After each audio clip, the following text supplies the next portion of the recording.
La tradició mana que la nit de Sant Joan s'ha de fer una foguera per purificar-se i eliminar les coses males i s'han de botar les zones a la mitjanit per demanar un desig.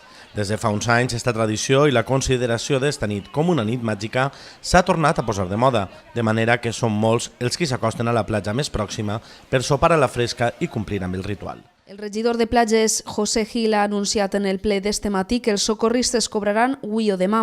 Segons assegura Gil, demà es reuneix amb el gerent de l'empresa que es queda a la gestió d'este servei. Es queda pendent el mes de maig que van a cobrar-ho entre avui i demà. Si no, sí, no és per casualitat, entre avui i demà van a cobrar. Van a cobrar perquè jo ja m'encarregui després d'ahir d'estar parlant amb aquest senyor i dir-li el que n'hi havia. El portaveu de Compromís, Pere Manuel, i el dels socialistes, Jordi Mayor, han criticat els sous que perceben els socorristes i que des del 15 de juny no hi ha metge a la posta sanitària encara que ho exigís el plec de condicions. Este matí el president de la Generalitat Valenciana, Alberto Fabra, ha visitat Cullera amb motiu de la celebració avui de la festivitat de la Mare de Déu del Carme, patrona dels pescadors. El molt honorable, acompanyat per José Císcar, vicepresident de la Generalitat, ha presidit l'acte institucional celebrat en el Saló de Plens de la Casa Consistorial. Fabra ha rebut de mans de l'alcalde Ernesto San Juan l'escut d'or de la ciutat i ha signat en el llibre d'or. Pues es recordar un sector fundamental para nuestra economía, como es el sector de la pesca.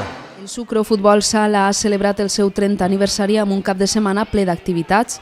Durant tota la jornada de dissabte s'han programat partits de l'escola i del sènior, de tots els equips del club. Bueno, pues, avui és un dia especial pel Sucro perquè avui justament complim els 30 anys d'existència. Cullera ha acollit este matí la 14a edició del Campionat de Triatló Ciutat de Cullera, una prova que combina natació, ciclisme i carrera i que ha convocat a prop de 480 triatletes en les categories masculina i femenina que s'han esforçat per quedar en les millors posicions. Avui els jugadors del Club de Futbol Cullera ja han fet història. L'equip del Cullera ho ha aconseguit, puja a tercera divisió després de jugar la promoció d'ascens. L'alcalde Ernesto San Juan explica ahir al plenari de l'Ajuntament que no té previst dur a aprovació la reparcel·lació de la Vega, encara que este tràmit està ja acabat, i aprovar-lo és el pas previ per poder urbanitzar la zona. Encara que fa apenas un any l'Ajuntament tenia molta pressa per acabar este procés i cobrar dels propietaris els costos d'urbanització, ara sembla que el consistori no té el menor interès en fer-ho.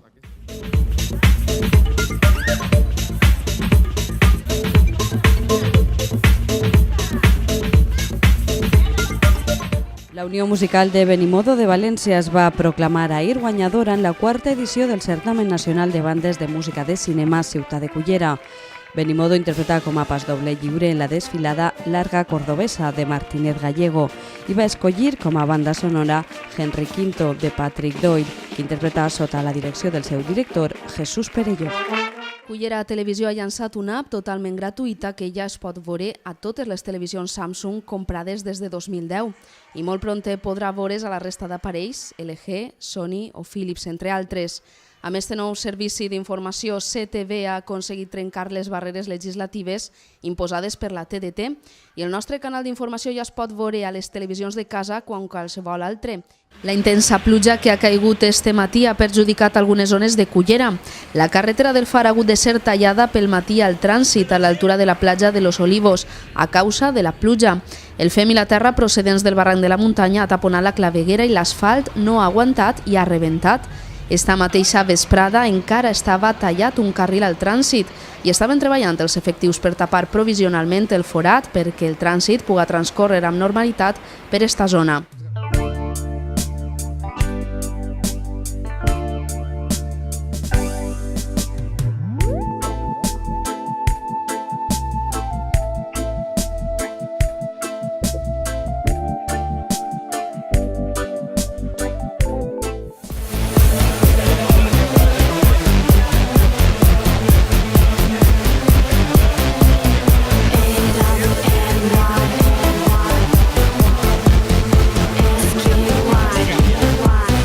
La platja de Cullera ha sigut este matí l'escenari de la travessia a nado Ximosol de Vila, que ha comptat amb dues competicions de diferents distància. Modalitats masculí i femení i categories sènior absoluta, màster 1, 2, 3, mentre que a les 10:15 s'ha celebrat la curta de 1.500 metres.